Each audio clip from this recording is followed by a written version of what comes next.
নমস্কার, আমি চিরঞ্জন। টিএসএনএম নিউজে আপনাদের স্বাগত। আজ দেখাবো এক পুলিশ অফিসারের অদম্য সাহস। এক পুলিশ অফিসারের অদম্য সাহস, রবিবারের ঘটে যাওয়া ঘটনা।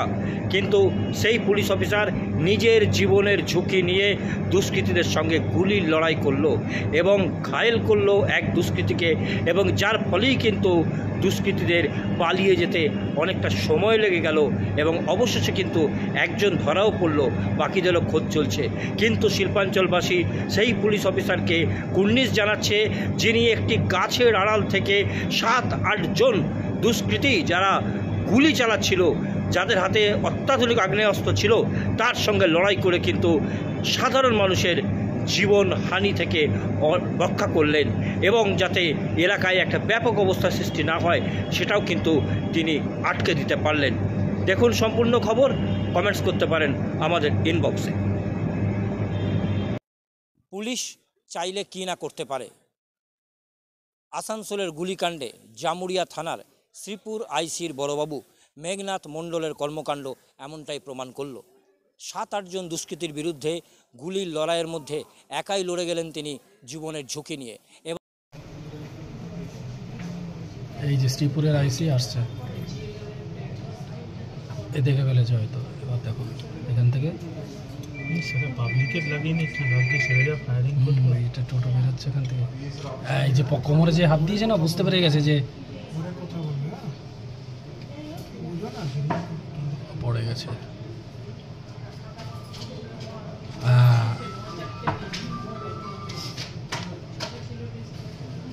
Good good.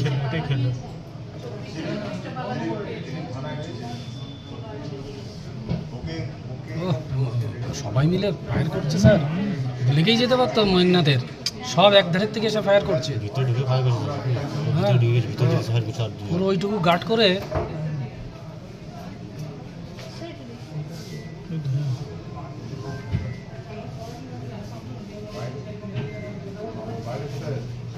ওই তো ওই কোমরে, এই তো লেগে গেছে কোমরে, এই যে ব্লাড রয়েছে কোমরে লেগে গেছে। সালা বেরিয়ে যাওয়ার আগে একটা মোটরসাইকেলে 3 জন উঠলো। এবং তার গুলিতেই আহত হলো এক দুষ্কৃতী, যে কারণে সেই দুষ্কৃতীদের পালাতে হলো। শুধু তাই নয়, সেই দুষ্কৃতীকে মোটর বাইকে নিয়ে যাওয়া সম্ভব ছিল না বলে 4 চাকা গাড়ি হাইজ্যাক করলো দুষ্কৃতীরা। অনুষ্ঠান অ্যাটেন্ড করতে যাচ্ছিলাম তসবি ম্যারেজ হলে। তো এই চক্রবর্তী মোড়ে কাছে আমার কারটা দাঁড় করিয়ে 4 জন দাঁড়িয়েছিল। একজন বলছিল লেগে আছে, তো আপনি একটু হসপিটালে ড্রপ করে দেন। আমি বললাম না, ফ্যামিলি আছে, আপনি ওয়েট করুন কারোর জন্য। তখন আমাকে বের করে নিল, বের করে আমার মেয়ে বাচ্চাকে টানা হাঁচড়া করছিল। তো 4 জন ছিল, যে আমি বাচ্চা কেমন, তখন আমাকে শুট করলো। আমার ওয়াইফ বেরিয়ে গেছে, দিয়ে ওরা দৌড়ে চলে গেলো। এখানে আরেকটা দাদারও লেগেছে। হ্যাঁ, পায়ে পায়ে করলেন। নয়ন দত্ত। এবং সেখান থেকে তারা পালিয়ে গেল ঝাড়খণ্ডের দিকে। এবং তারপরেই কিন্তু আসানসোলের এসিপির নেতৃত্বে বারাবণী থানার পুলিশ, জামুরিয়া থানার পুলিশ, আসানসোল উত্তর থানার পুলিশ এবং ঝাড়খণ্ডের পুলিশ যৌথ উদ্যোগে নাকা চেকিং শুরু করলো। বিভৎস সিনেমার মতো প্রচুর ব্যারিকেড ভেঙে বেরিয়ে যাচ্ছিল দুষ্কৃতীরা। তাদেরকে ফলো করে সোজা পৌঁছে গেল ঝাড়খণ্ডের সারিয়াতে, যেখানে ধরা পড়ল দুষ্কৃতী। যদিও সেই হাইজ্যাক হওয়া ক্রেটা গাড়ি এবং দুষ্কৃতী 4 জনের মধ্যে 1 জন ধরা পড়ে, 3 জন পালিয়ে যায়। আহত দুষ্কৃতীকেও এখনও খুঁজে পাওয়া যায়নি। তবে যাকে ধরা গেছে তার নাম সুরজ কুমার। যথেষ্টই কিন্তু ত্রাস ছিল বিহারের গোপালগঞ্জের। পুলিশ দীর্ঘদিন ধরে তাকে খুঁজছিল।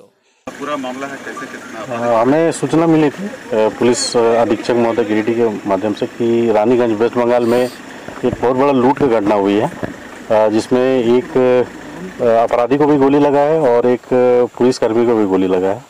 सूचना के अवलोकन में हमने जो है यहाँ पर छापामारी किया था जीटी रोड में, और फिर वहाँ छापामारी को देखते हुए जो अपराधी है वो सरिया के जंगली एरिया में आके आने की सूचना था।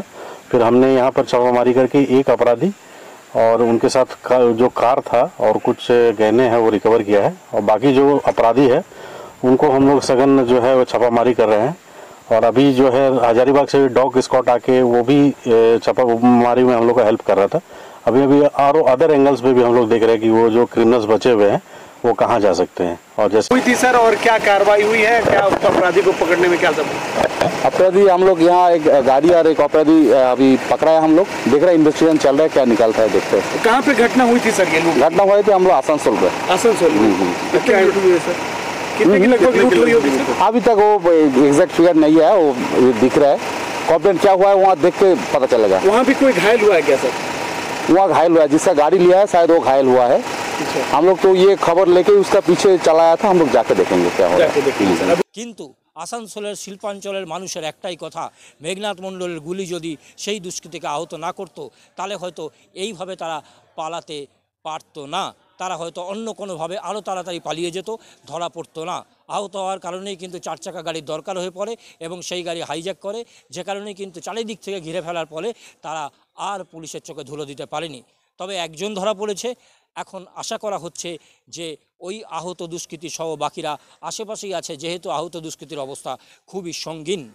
তবে এই সুরাজকে ধরে আরও তথ্য বের করতে চাইছে পুলিশ।